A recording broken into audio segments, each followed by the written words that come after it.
Hi, my name is Taylor Gischel, and the country I chose to analyze is Bangladesh.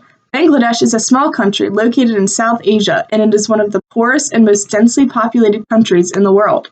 Its population is around 165 million people as of 2020.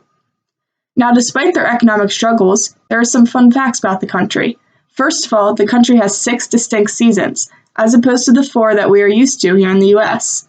These seasons are the summer, the monsoon, the autumn, the late autumn, the winter, and the spring.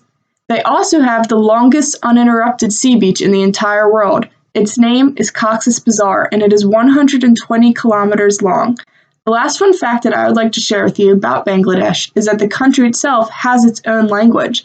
That language is called Bengali, and 98% of Bangladeshis are actually fluent in it.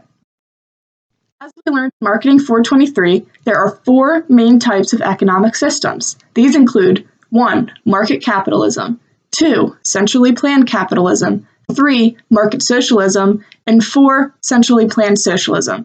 Bangladesh follows a mixed economic system, like most other countries do. It practices elements of both market capitalism and centrally planned capitalism. After looking more into their economics, I decided that the economic system that most closely resembles their country is market socialism. Bangladesh is actually one of the most free, market-oriented economies of South Asia, and it has several bilateral and regional free trade agreements with its neighboring countries.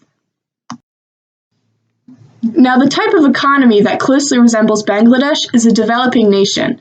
What are developing nations? Developing nations are generally characterized by having not achieved a significant degree of industrialization relative to their populations, and they usually have medium to low standards of living. The average income is much lower than industrialized nations. In other words, their economy has a low GDP per capita. The type of government present in their country is a democracy, with a multi-party system. They have over 100 political parties, although only about 40 are actually registered at the Bangladesh Election Commission. The 2 dominating parties are the Bangladesh Nationalist Party, otherwise known as the BNP, and the Awami League. The state market element that best describes Bangladesh is a low-income country. This means that they have a GNI per capita of $1,820 or less, are a source of cheap labor, and have limited investment opportunities. Other characteristics of low-income countries, as we learned, are limited industrialization, a high percentage of population that is in the farming industry, and political instability and unrest. An American company can certainly thrive in their market. As I just explained, their country is a source of cheap labor and many growing opportunities. In fact, many U.S. firms are already successfully working in Bangladesh, and that number is growing.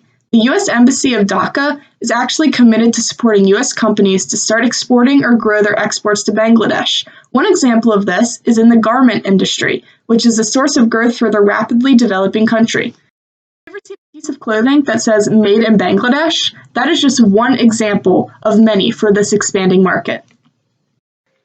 Thank you for listening to my country video presentation on the country Bangladesh.